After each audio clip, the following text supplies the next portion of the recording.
Greetings, one and all, and welcome to the Football Ramble Mailbag. It's Saturday, 4th of November. I'm Marcus Speller. I'm Luke Moore. And I'm Vish Hunter Archer.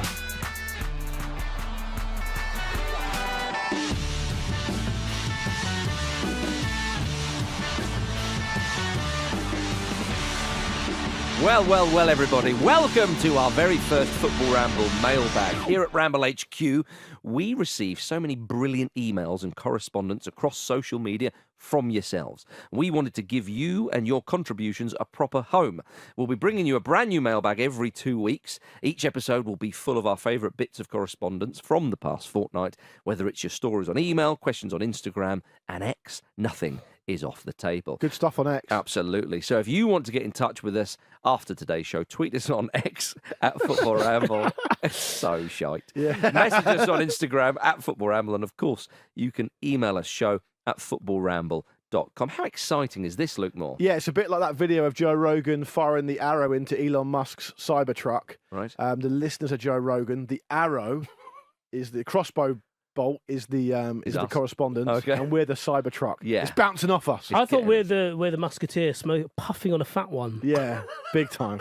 The Musketeer has got some great stuff going on. Yes. He improves everything he touches. He knows the club. What have we got first, Vish? First question is from Toto. With all the club ownership shenanigans we have seen, do you think there is a limit where it becomes acceptable to just switch allegiance from your childhood family team? That's a good question. We have a similar question, actually, if I may piggyback on that one. Similar question from Nesbert, who says, what's it going to take to reverse the relentless enshittification of football? Every element of spontaneity is being optimised out of the game. Please solve this during this particular podcast. Thank you. So it's part of a wider kind of broad milieu, isn't it, about the general state of the modern game and what fans can and can't do, and how they can, I suppose, to use Nesbitt's words back at him in a different way, how they can optimise their own fan experience in a way that perhaps lends itself to how they liked football when they first started watching it. So, I mean, and the thing is, the first question from Toto is a real hot potato, because that is like really one of the most taboo things in football fandom, isn't it? Yeah, and I would say as a childhood Manchester United fan, I think there's nothing wrong with changing clubs. Yeah, definitely. But it's funny. I've never really been particularly precious about that. I genuinely don't really care. And I think, Marcus, you're probably quite a good example of that in terms of someone who moved. There's so many things. Who moved to London and then started supporting Fulham, but they weren't necessarily your childhood team. Well, they weren't my childhood team. And so one of the things I feel like I missed out on growing up is my dad is a Liverpool fan, moved to the UK, wanted to go and watch Liverpool, was advised against it for various reasons. But then because of that, didn't really take me to football. Yeah. And I feel like I missed out on that relationship with my dad. We watch football all the time. Yeah. But in terms of going somewhere weekly and enjoying it together, it was probably quite late on in our lives that we started doing that. Yeah, I see what you mean. And so if I have kids, or even if I move to a different area where they have like a local team, I would like to go and build up that routine from scratch. Yeah. I think that's definitely a thing that people... I think it depends on a number of factors, and you've just talked about it there. If it's a team that you have gone to watch with, say, your father or a group of mates or whatever, significant people in your life, and you've done it, especially from a young age, to then say, "Oh no, I'm backing out, lads," or "I'm sorry, Dad, but I'm not into it." It's very, very difficult because you feel it's a part of you. Now, as you say, for me, I didn't have a childhood team growing up, all that kind of stuff, and for years actually, I didn't support anybody. And I wanted to kind of go, right, I'm going to support actually a local side, which happened to be Fulham, So the whole kind of attachment, people thinking that the club is almost like a part of them. I'm actually a bit distant from that. I find that slightly foreign. And in one sense, I have missed out, of course. In another sense, I'm actually, the way it's gone and the way it's going, I'm quite glad of the position I'm in. Yeah. Because like people who will like literally get tattoos on them, I almost look at that and go, fair enough, I admire it. And without sounding patronising or anything, but I'm like, you do realise that you are treated with complete disdain. Contempt, Contempt, like that. They really, some clubs are obviously better than others, but That's what it is. To me, unfortunately, these are just huge capitalist machines. They are Yeah. only club in name. Yes, down the lower leagues and whatnot, people would obviously say that's bollocks. It's important for the community. Well, absolutely, but we're not talking about those clubs really. I know takeovers, any team can be subject to that. But trying to get back to the question, just quickly before you boys have a go, I think it depends on a number of factors, and it will be very, very difficult for some people to do that because if they are your local club, you can hear the cheer of the crowd from where you are in your lounge. Everybody goes. To go, no, I'm now not a part of this. You're essentially saying, I'm not a part of the community. I'm not a part of my local area. No, and I think, and that is very difficult. Whereas, of course, living in London, as I say, with my background, which I've declared quite quickly there, for me, it's kind of like, like if Fulham got taken over by a load of bastards and whatnot, well, again, no, but do you know what I mean? Yeah. It would be easier for me, but I'm not sure I would do it. I think you have to wait until it happens and then see. But Pete was very, very down on the Saudis taking over, and as he still is, but he still supports his team. And fair enough, I'm not having a go at him for that. I think I'm the only person in the room today who's maybe got that quote-unquote traditional way of supporting a team, right? So when I was a kid, it's probably not the same now. I haven't lived there for a very, very long time. The way football is now, which kind of speaks to the questions we received, is probably that it's not like that now. It's probably there's a lot of Man City shirts, a lot of Chelsea shirts, probably a lot of Man United shirts knocking about in Portsmouth. But back then, it really wasn't ever a question. It was kind of like, I was in the Portsmouth tracksuit from a very young age, and I was, as soon as I was old enough, I was going, and I would go with my friends from school, and that's how it was. And it does become a bit of a curse because I've never really ever considered supporting anyone else. And the reason for that is when I go to Fulham, which I do with you or other people, I go to Spurs or I go sometimes I've been to Palace a few times. You go to these different clubs that are more local to you, and perhaps you just love football, so you want to go to see. Because I always describe myself as a football fan who supports Portsmouth, not a Portsmouth fan. Yeah, totally. And you never referred to Portsmouth as we. No, not really. And here's the thing: Toto's question, to just switch allegiance from your childhood/family team. Be careful on that, because the way I saw it is that sometimes I would sit there at Fulham and go, "This is a nice club. I like being here. They're a good team. Yeah. It's right by the river. Some nice pubs. Yep. I could get into this as a day totally, out, right?" Yeah. But can I honestly say to myself, if I'm being totally honest, I could ever genuinely care when they lose? Yeah. And that's the key. Yeah. Like the key is we can all enjoy a win. We can go up to Newcastle and watch them an amazing game against PSG for the day and go, "This has been a great experience. Isn't this a great exciting thing?" Just like going to the theatre or whatever. But if they had lost, I honestly wouldn't have given a shit. And if any other team loses, I don't care. If Portsmouth lose, I still do care, even though I'm quite removed from it. So my initial response to Toto is that it's just not as easy as that. No, it isn't. And the only way I've ever been able to kind of square it in my mind is I've thought, if I move somewhere else, I consider local non-professional, non-league football to be kind of something separate. Yeah. So I could probably attach myself to a local non-league team, and then I would worry about the fact that if they ever got so successful they got in the same division as Portsmouth, I'd have to cross that bridge when I came to it. But like I said, it depends where you live and all that kind of stuff, because in London you've got loads of options for these kind of clubs as well. In some places, in fact, a lot of places in the country, you don't. Your local club might be the non-league club. It might be the... But I would be very surprised if Toto, and maybe they should follow up with us, could ever be honest with themselves and say they could just switch. Because if they're asking for permission to switch, then I don't think they need permission. You just do what you want, as Vish said. I mean, life's a bit too short for all that stuff. But I'll be interested to know if they actually do care. And this speaks. And by the way, it depends who they support, though. Because again, look, but honestly, I don't think it does depend who they support. No, I think it does, because if Vish, if you said for whatever reason, say you thought, I'm not going to support Manchester United anymore. Again, I don't think that's fully possible. I think you will still have. I think you can turn the volume down. Yeah. I think maybe the luxury I have with that is because I don't live in Manchester. Exactly, you don't live in Manchester. Born and raised in Manchester. Exactly, yeah. And so say if you suddenly started to go to watch your local club or the club that was local to you as a child, like QPR or whoever, then I think you could do that. But as I said, I think you can only turn the volume down on it. It is difficult with as Toto says, with the club ownership shenanigans, and then there are owners that people will strongly disagree with. It was a bit like, in a similar vein, the Qatar World Cup. People say, I can't watch this. I totally disagree. You're going to watch it. I admire anybody who genuinely turns it off. Fair enough. I think it's incredibly difficult. But that speaks to the second question. Yes. Which is general enshittification of football. Totally, yeah. And that's why we bracketed them up together. Yeah. Because actually, ironically, the only thing that's I can see that could possibly reverse the relentless enshittification, as Nesbitt says, is people doing exactly what we're talking about. Well, indeed, and I think That's the only thing. Go local, get involved, almost force yourself to care about your local team, because we've all seen what it's like in Premier League terms where there's games without any fans there. It's not really a product. It's not. It's not really a kind of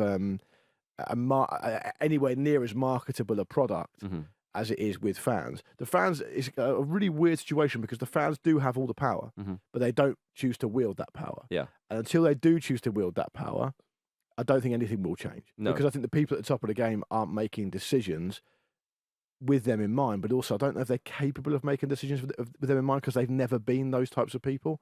So it's very, very distant. But why would people going to watch local football suddenly change the enshittification? You mean emptying the stands of the big games? Yeah. Don't go to the games. That's the answer. The answer is always that, and it's the answer no one wants. Well, no, I want this to change. I think it's change anything about my behaviour. I think it's too big an ask, Luke. Well, yeah, but I agree with that, but I also agree with Luke because otherwise there's literally nothing else. Nothing else will stop it. It's on a steady path now. You can't. It would take something drastic to throw it off course, and that is the only thing. It's not fair to ask fans to do it. I totally agree with that. Well, it's the only thing that can be done. And also fans shouldn't be blamed for not doing it. No, I agree with that. I think it's worth making a point that it's done. Yeah. Nothing is going to reverse it apart from something like that. And I think though that it's something that we sort of slightly cling to, but I think sometimes we're quite right to is look at the Super League. The fans stopped that instantly, and that's the power. That was incredible. That's the power. And kudos to a great example. Yeah, exactly. Let's move on, everybody. Another question here, something a bit lighter, from Jordan Midler, the Midler, if you will. He said, "What's the best goal you've ever seen in person?" Mine is a Nakamura free kick versus Manchester United, which was a stunning free kick. Over the wall. Was it like just in his half? Like it was so far out, wasn't it? Yeah. I know it wasn't just in his half. Yeah. Luke Moore, what about you? I thought about this quite a lot. You and I witnessed a beauty together at Wembley once. Tell me more about that one then. Yaya Toure, Cup final against Sunderland. I could have chosen that one. The League Cup final. Yeah. Yeah. Just the way Sunderland bossed that first half for 1-0 up. It's not just the League goal. Cup final was brilliant. It wasn't just the goal. It was what it meant for the whole game. Yeah. The ball drops to Yaya Toure. His body isn't even looking at the goal. And it's as if in that moment he just thought, I'm doing this now. We're winning. Enough of this nonsense. Yeah. And just whips it in. It was a glorious goal. It was a fantastic goal, and I could have chosen that one. But you didn't. I didn't. What I chose, I went a little bit off piste, and the reason I did this is because what came to mind immediately wasn't actually a goal, but a performance that did involve a couple of goals. So if you'll bear with me, that's what I'm going to go with. I know what you're going for. Go on. It's at Wembley, wasn't it? It was at Wembley, yeah. Yeah, little lad. Am I allowed to answer the question, or do you asked me? He's going for Lionel Messi against Tottenham for Barcelona in the Champions League. You've asked me to answer it, and you decided to answer it yourself. Well, you annoyed me. You didn't pick Yaya Toure. If only you had a chance to answer yourself. Well, because you've not answered the question directly. Well, I think first of all, the first goal was brilliant. It was. It was a great team goal, and he was just incredible to watch in person. For me, that was probably the most impactful experience because I was really excited to actually watch Messi in person. He performed in such an incredible way that, to me, the goals are a part of that, and I'll always remember it. It was just incredible, and it was amazing that season generally, obviously, in the Champions League. I think at that point he was averaging a goal in the Champions League every half an hour or something. It was mental. Was that the Rakitic volley goal? It was, exactly. Rakitic was brilliant as well that game. Yeah. I'll tell you who else was brilliant. Were they 4-2 winners? They were. Artur was brilliant in that game as well. But it was a masterclass, and what it was something that you don't see very often, if hardly ever. Yeah, you are veering off the question. I know, Jordan. It's fine. He won't mind. Okay. There are people there, of course, to watch Spurs. They're there because they're watching their team win the Champions Legue. But every single one of them, if they're being honest with themselves, is thinking, I can't wait to see Messi play. Yeah, of course. And he's put on an absolute masterclass. That's why people are very happily parting with their houses to watch Messi in Major League Soccer. Yeah. Vish, could you answer the question a bit more directly? Best goal you've seen in person? It's between two. Lorenzo Insigne against Belgium in the quarterfinals of the Euros. Lovely one. That formed part of probably the best quality of football, 45 minutes that I've seen live. That Belgium-Italy quarterfinal, and that was just a brilliant goal. And he was having a great tournament as well. Yeah. And it was sat more or less behind it, and it's one of those curlers into the far Yeah, it was. far top corner that starts outside the post, and as soon as he hits it, you're like, that's going in. Yep. Or Song Hyun-min against Burnley, also at the Tottenham Stadium when he runs. No, that was at Wembley. Yeah. Oh, sorry, of course, Just before the Tottenham Stadium, yeah. So this was it was an impressive goal. I feel like if I rewatch it, I'll poke holes in various things. But sometimes you want to see someone go coast to coast. Oh yeah. And who gives a shit if someone could have tackled him or knocked him off the ball or whatever. Yeah. It's very cool and a lovely little finish at the end. So probably between those two, I probably lean more towards Insigne. Good one. Yeah, that's the best goal I've seen. How about you, Marcus? Well, do you know what? I mean, I've mentioned that Yaya Toure one. There was a Mark Van Bommel one I saw against England at a friendly. From miles out. God, yes. Yeah. I was there. I remember that one. God, what a goal that was. He hit it so hard. But I'm going to pick one for the listeners to Google here. I'm desperately trying to find who scored it. In 2006, I was in Buenos Aires. There we go. And River He hasn't Plate... got me from answering the question. He can't remember the name of the person who scored this one. And it doesn't matter. River Plate beat Paulista 4-1. And there was a gorgeous free kick by either Aban Montenegro or Santana. Because they were the goal scorers that day. Smooth. And... And honestly, just Google River Plate 4 Paulista, right, or YouTube it. We'll get the guys to find it and put it on 2006, socials. and it was just one of those ones where it was behind the goal. I was at a great old stadium, El Monumental, very far out, top corner, pop bang, lovely. All right then, we've got another question. We do. From Laura Bradburn. Imagine you have a penalty to save your life. Who is taking it for you? Luke, you go. Not Matt Letizia. Look, there's a reason why I insisted on this question, because I'm going to answer first, and it would be Matt Letizia. Well, I'm not choosing Matt Letizia. Can I just shock you? He was top of my list as well. Matt Letizia is the greatest penalty taker but of you've all not thought time. it through. I have thought it through. No, because he would score. And then he would deny And it. it'd make our lives a misery. No, and we'd rather be dead. That is an interesting point. He scored 47 out of 48 penalties. Yeah. So a stunning record. So my other one, Leighton Baines. sentimentality, Hristo Stoichkov. Oh. Right, okay. What's his penalty record like? Very good. Well, clearly, but Yeah. Have you got any numbers for me? Ooh, I just wanted him to take it because it's quite cool. I like the fact that your life depends on Hristo Stoichkov. I think you want something more stable. Why? He's a madman, that's why. Yeah, but it's fine. Yeah, but if he looked over and thought, I don't like that guy. What a way to go, though. No, but I think a way to go, him missing a penalty. No, I think he would say, he looks like a bit of a knob. I'm going to smash it off the keeper. I'm going to miss the penalty but score the rebound, is what I'm going to do. Yeah. Do you know what? I've got... So he gets the best of both worlds. He kills Vish, but he gets the goal. We all win. He kills Vish, but he gets the goal. Cristiano Ronaldo's got to be up there. Ronaldo's up there. He's missed a few, but I mean, come on. He's so reliable. I think his career conversion rate is about 95%. Yeah. So no arguments you're looking at 90. So if you put it down to raw numbers to save your life, Yep. you're giving yourself a 95% chance of staying alive. It's not bad. If it's specifically Messi at the Qatar World Cup, then you're safe. It's not Messi overall, though, is it? No, but he scored. He tucked loads away. He took a number of penalties. I would also put Shearer in there. Yeah, when he steps up, you've just got that Sunderland miss in the back of your mind. That's the only one, though. And that yeah, might be the outlier. I feel like because they miss so rarely, you're remembering those times. Because it's like Harry Kane. Harry Kane is very reliable. But, obviously the one against France and the one against Denmark in the Euros. Yeah. He scored the rebound. He did. But it does seem harsh to say if Harry Kane was taking a penalty, you'd think he was going to miss because he is a very, very reliable taker. For some reason, you'll know more about this than me, you guys, because I haven't got any stats in front of me. But for some reason, whenever this question comes up, which it does a lot. David Unsworth. Wow, I didn't think about that. That's not a bad. Not now, though. Fucking hell. Well, obviously not now. Who it is now? I wouldn't pick Stoichkov now, yeah. Who's the bloke in the tinfoil hat? Oh, blimey. Yeah. Why am I relying on him? For some reason, I feel like Michael Ballack's really good in shootouts. I think so. Yeah. I think he would take them in shooter. He's German. Yeah, exactly. Yeah. Okay, the answer, Laura, is any German man or woman. What context is it? Yeah. Angela Merkel. I'd let Angela Merkel take a penalty for my life. Big Ange. Christoph Waltz. Austrian. Oh, is he? Come on. Shit, I'm dead. All right, what about this then? Let's do this one. We got to squeeze a couple more in before we go. This is a great one from Liam. It's not a question, but it's just a great story. Go on. Liam says, I went to the press night of Kenneth Branagh's King Lear in the West End last night. Oh, culture vulture. Yeah, he said these things are usually pretty starry affairs, the press night and all that. Loki actor Tom Hiddleston was there. Love that. And top thesp Derek Jacobi were there as well. Legend of acting. I was sitting a few. He knows the bard. Yeah, he does.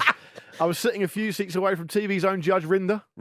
He knows the law. He does. And who should be in one of the very best seats, enthusiastically applauding Ken at the end of the night? No. Big Ange himself. You're joking. Ange Postecoglou. Oh, not Angela Merkel. No. Yeah, he had Ange Postecoglou. He had a couple of the players, but no, I don't think he did. It probably beats a night out at the Carabao, and he may be pleased that Tottenham got knocked out. Maybe Ange was on the Carabao. That's why he was so enthusiastic. Yeah, he probably was. Though for all his how fellow well-met shtick, he did refuse to sign an autograph for the sole autograph hunter as he left the theatre. Love that. I don't mind that. It was Jim Campbell. When he refused to sign it, because I love Ange, and I think we all do, and his stock is so high. Oh, it is. I started to make excuses for why he's not signed the autograph. And I think what he might have done, Big Ange, is he might have gone, it's not my area. If you want an autograph tonight, you want to see Kenneth Branagh. Exactly, Or an actor. Not Derek Jacobi. Now, Ian McKellen's over there. Yeah. Having a glass of wine. Maybe Ange, he's like just so good and everything he touches turns to gold at the moment. He'd already signed it and the guy didn't realise. He's like, no. And the guy walks off home and he's like, that's a bit annoying. Then he goes home and looks at his piece of paper and there it is, a little love letter. It's in invisible ink. He has to cry on it. That's right. Yeah. Can I also say, perhaps a little bit more controversially, if it's a press night, you shouldn't be asking for autographs anyway. You should be a professional. Well, I think that's probably what Ange is. It's not the place for that. And also the reason those people attend that night is so they don't get bothered. That's right. So, exactly. Yeah. No, I think that's absolutely fair enough. I think that's absolutely fair. But great to because I thought that. I was going to make a shitty joke there, and I thought, was it... Have you ever been palmed off by Careful. a celebrity? Was it Craig Shakespeare who was going to see? Who got the right on the stick? What's fucking Derek Jacobi doing here? Have you ever been palmed off, so to speak, by a celebrity? Did Ange go to watch Tom Hiddleston in Loki on Netflix with Craig Shakespeare? Is that what's happening? Maybe. Have I ever been? I've been mugged off by. Who have I been mugged off by? I told you my friend got mugged off by John Jensen, the Arsenal midfielder once. Yeah, you did. Told him to fuck off. Mm-hmm. He's for 8 as well. I quite rate that. I've been mugged off twice by Bobby Zamora. I told you that. Yep, nice. Yeah, but I told Bobby to do that. Yeah. One of the times, at least one of the times he's played for Fulham as well. Other than that, I'm not really the type to go up to people, so it's not really happened to me much. How about you? Yeah, no, I don't. I've never been that into celebrities, to be honest. Well, you were into us before you got this job, weren't you? That's true. Yeah. Did I bother you? I emailed a couple of times. Actually. Yeah. Probably that, actually. I think when I emailed the Ramble. Can I just take it back to Big Ange very quickly? Have you got a story about being mugged off by a celebrity? Michael Portillo and Krakow. What? Did not expect that. You got palmed off by Michael Portillo. Well, kind of. I mean, cracked off. Your own Portillo moment. I did. Well, maybe that's a bit harsh on Michael.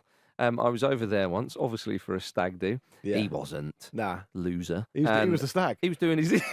You're in your orange trousers. Yeah. And he was doing his railway documentaries. You know, he loves that. Yeah. And we were walking around the town and saw him walking around with his little gold blazer on. Yeah. And I said, it's bloody Michael Portillo. And they stopped quite near us to sort of, I don't know, change the film or whatever they do. And it was one of those, I'm going to say, and I said, I walked up to him and said, oh, Michael, I'm a big fan of The Week. And he went, this week? Did he? Yeah. What did you say? I said, I said, I'm glad you got voted out. Yeah. Yeah. That's a bit aggressive by Michael. It was very aggressive. It wasn't what I was expecting. And so I need him in the bollocks. And no, but seriously, did you just humbly walk off? No, I said, oh, yeah, of course, this week. Anyway, are you doing your train stuff or whatever I said? And he was like, yeah, it's doing that. He went locomotive. Yeah. Oh, so he was actually all right? No, he was. I mean, look, he was working. I only did it to amuse myself, and I was amused sufficiently, and off I went. The final point about Big Ange is just that, he spent quite a lot of the summer, didn't he, going and doing a lot of different various events. He was at the Ashes, he went to Wimbledon, and a lot of people were going, hang on a minute, mate, you ain't taking the piss here. You're supposed to be working on getting the team prepared. We're absolutely shit. Turns out, you need a bit of a balance in your life. You need a bit of Shakespeare. Of course you do. Of course you do. Yeah, I mean, the way people kicked off about that, like he wasn't playing in the Ashes. He wasn't gone missing. He hadn't gone missing for like 2 months. No, he wasn't playing the whole 2 weeks at Wimbledon. He just went to watch some other sport. Yeah, I think it was Big Pav who was kicking off, and I sort of talked about it on the show. Big Pav was at his wit's end. That was when Big Pav is a Spurs fan, was Yeah. saying that Spurs need an exorcism, not a new manager. But he's now quiet I just again. need a bloody good bloke. I would like to end with my favourite football celeb palming off was when you remember a friend of the show, Rupert Fry. Of course, you remember him, Luke. Yeah. He had a friend who went to watch England versus Portugal in a friendly. Yeah. I think England won 3-0. Shearer may have scored a lovely goal in that game. And Eusebio was there, and he walked past the crowd and he was signing a few autographs. I've told this on many years ago on the pod. And he said his friend, just like unlucky stuff happens. He's a bit of a Kevin Keegan type, but just unlucky stuff happens to him. Lovely guy, but for some reason, he'll get picked on in the bar. And it's just like, why? This is not fair. He doesn't look like a knobhead, etc., etc. And Eusebio was signing all these autographs, and his friend was there in the crowd, and he said, "Oh, Eusebio, can I have an autograph, please?" And Eusebio just went, "No," and walked off. Yes. Lovely. Right, that. There we is are. lovely. There we are, everybody. What a note to finish on. Well, thank you so much for getting involved in this first Football Ramble mailbag. We will be back with another one of these in 2 weeks' time. So do get in touch. Remember to tweet us on X at Football Ramble. Message us on Instagram at Football Ramble. And, of course, email us, show@footballramble.com. Join us on Monday, of course, for the Monday show. And don't forget to subscribe on your podcast app.